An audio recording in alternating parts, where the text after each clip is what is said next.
Waited patiently, sir. What? Yeah. What was your question?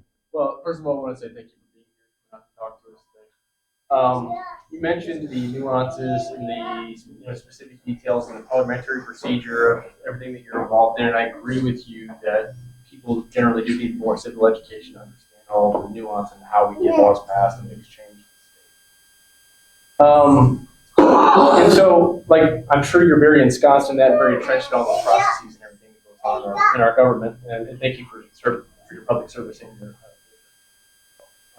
but if I could step back and maybe give you an overview of the average American, or at least many average Americans, we're watching our federal government, get away with things that average people can never get away with. We are being taxed every day on a multitude of things. It's eating into our savings. It's eating into our middle class. It's eating into our lower classes. The taxes are extremely high, especially when we look at property taxes. Why am I even paying property taxes in the first place? Is it my property or not? We have a First Amendment right that protects our private property rights. And we've seen the GOP, potentially starting to get into wars, overseas that we shouldn't be involved in. We're sending money overseas when we got problems here we need to fix. Inflation's out of control, right? And we could go on and on, but over the past 10 years or so, kind of what you said in 2015, this kind of all started with this MAGA movement and the promise of the reform, because honestly, it feels as though the Republic has been on fire and has been burning for quite a while now. And my question is, well, I guess my perspective is many people that feel the same way that I do, we're kind of sick of being told to get out and vote. Like, why are we voting? Where are our tax dollars going? We see they're going to Somalians in Minnesota. They're going to these NGOs that are spending them on transgender surgeries in Guyana. And we're sick of it. And we look at the Declaration of Independence and the long trend of abuses that was established well before we started a Revolutionary War. Well, we're kind of in my head, I'm like, well, I better keep my powder dry, but at what point is it enough? Because I'm a young American, and I've got one kid, I got one on the way. I'm thinking about his future, and it looks very bleak. And I'm not saying that all of the hope is lost, but I guess my question is what do you tell me and those like me? What are you focusing on? And what changes do we need to make in our system of government in order to restore it to what the founding fathers intended in the first place? Yeah. I'm sorry, that's really no, it's a lot. No, look. I actually, I am a huge fan of your dad. Oh, you're very sweet. Thank you. I would like you to bring him back. Bring him along. He's a little pricey for me to ask to come back. There's a lot to that, and I guess like one of the easiest ways to say it is I actually do get it. I have fights with my Republican colleagues all the time.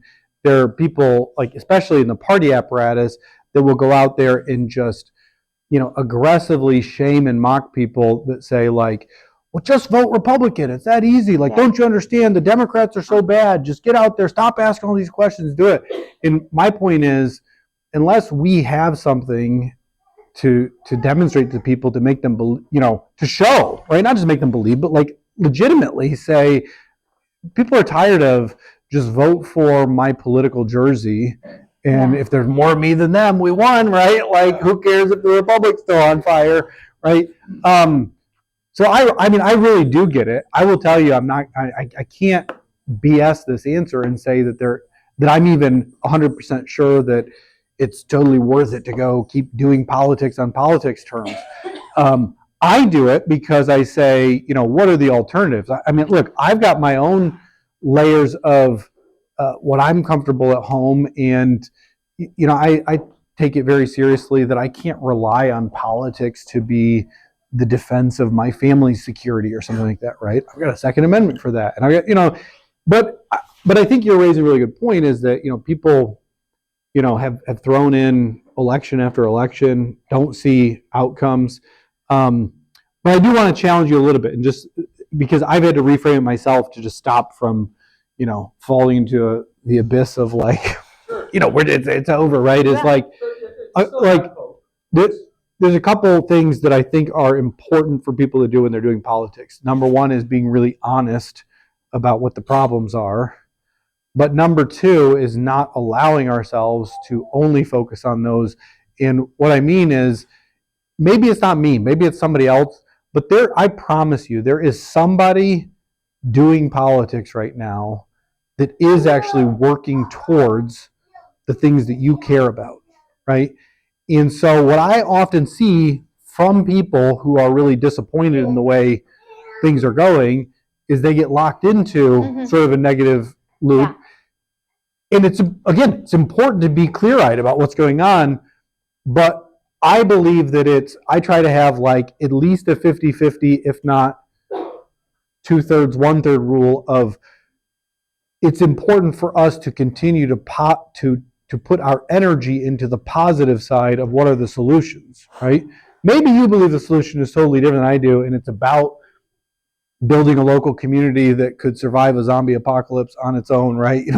Like, I don't know, maybe you believe that it's important in this next primary to go down and, load up and spend a few months in Kentucky protecting Thomas Massey in his primary, right? I just bring that up because I know somebody who thinks that's the key, right? Other people think he's got to go because Trump said he's got to go.